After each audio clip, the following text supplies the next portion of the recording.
Солих Сейдашев исемендәге дәүләт зур концерт залында Казан дәүләт консерваториясе Рөстәм Яхинның 100 еллыгына багышланган «Ышанам» дип аталган концерт уздырды. Тулырак Фәннур Хәсәнов язмасында.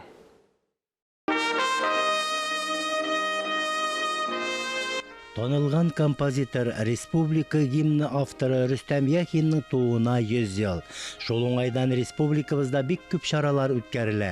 Композитор, пианист, педагог, РСФСРның һәм Татарстанның атказанган сәнгать эшлеклесе, СССРның халык артисты, Татарстан Республикасының Габдулла Тукай исемендәге дәүләт премиясе лауреаты, Казан дәүләт консерваториясының почетлы профессоры Рөстәм Яхин истәлегенә багышланган чираттагы иҗат кичәсе аның мирасын саклап килгән Нәҗип Җиһанов исемендәге Казан дәүләт консерваториясе тарафыннан оештырылды һәм ул концерт программасы «Ышанам» дип аталды.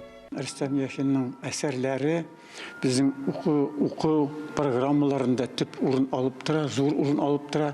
Татар композиторларыннан без яшерен батырып түгел, ул иң күп башкарылучы композитор хәзерге заманда.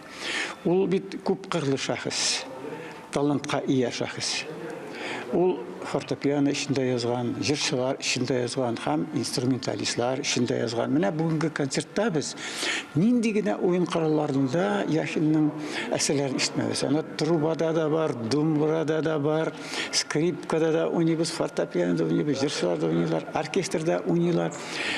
Менә ул безнең теге татар композиторларның әсәрләрен иҗадын өйрәнгән чакта без укучыларга инде менә ул безнең калып кебек, менә шушы үрнәк, менә шушылай булырга тиеш. Безнең музыка белән кичкенә балалар мәктәпләрдә укыганда да аның әсәрләрен өйрәнәләр. Урта белем алган музыка киллиятләрендә, консерваториядә, аспирантурада һәм төрле менә халыкара конкурсларда да аның әсәрләрен башкаралар. Время доказало, что он еще долго, а может быть и всегда будет жив в нашей памяти. Вакыт раслаганча, Рөстәм Яхин музыкасы безнең күңелләрдә мәңге сакланыр.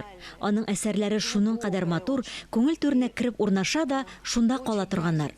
Гаҗәеп талантлы шәхес, бик тирән мәгънәле әсәрләр иҗат итте. Аның әсәрләрен беркемнеке белән дә бутап булмый. Мин шуның кадәр бәхетле саныйм үземне, чөнки аның белән бергә эшләдек, 12 яшемдә танышкан идек, гомернең соңгы көненә кадәр аралашып яшәдек. Чыннан да инде Рөстәм Яхинның музыкасы Татарстанда гына түгел, бөтен Рәсәй һәм бөтен дөнья күләмендә яңгырап тора. Бүген biz programımızda Rüstəm Яхинга bağışlanğan konsertda indi türlü eserler tanlayacakbız. Алар arasında fortepiano için eserler min oynayacakmın.